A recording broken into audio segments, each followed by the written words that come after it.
Bonjour, dans cette présentation, l'énergie potentielle électrique.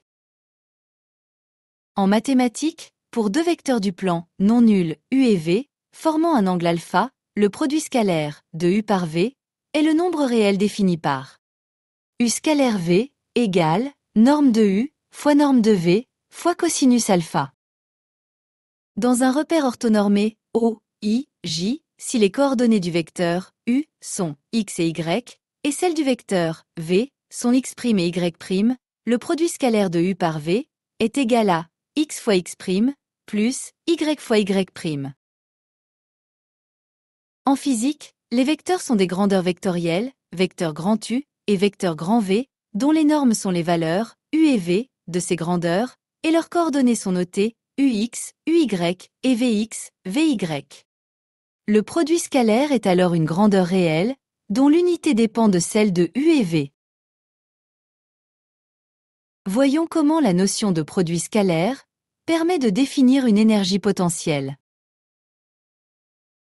Pour une force constante, notée vecteur F, dont le point d'application se déplace sur un trajet allant d'un point A à un point B, le travail de cette force, W, AB, de F, est égal au produit scalaire de F par le vecteur déplacement, AB. Dans cette expression, la valeur de la force, F, s'exprime en newton. La distance, AB, s'exprime en mètres. Et le travail, W, s'exprime en joules. Par exemple, une particule de charge Q, en mouvement dans un condensateur plan, où règne un champ électrique, vecteur E, uniforme et constant, est soumise à une force électrique, vecteur Fe, égale Q fois vecteur E, constante.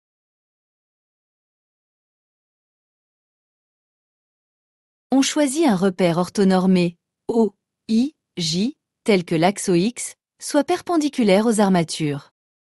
Dans ce repère, les coordonnées cartésiennes du vecteur champ électrique sont E, 0.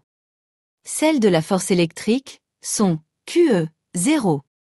Et celles du vecteur déplacement, AB, sont XB-XA et YB-YA.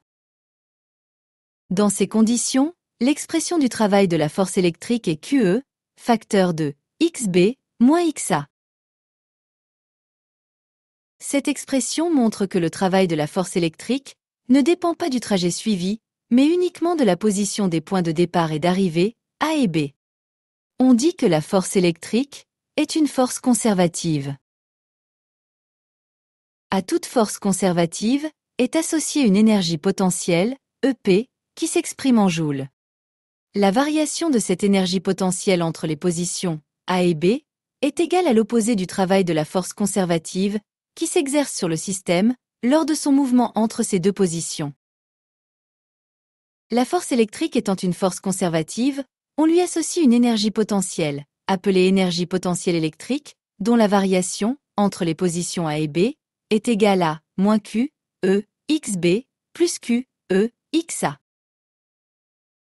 Ainsi, l'énergie potentielle électrique d'une particule, de charge Q, a pour expression moins Q, E, X, plus C, où C est une constante, égale à la valeur de l'énergie potentielle électrique, pour X égale 0 mètre.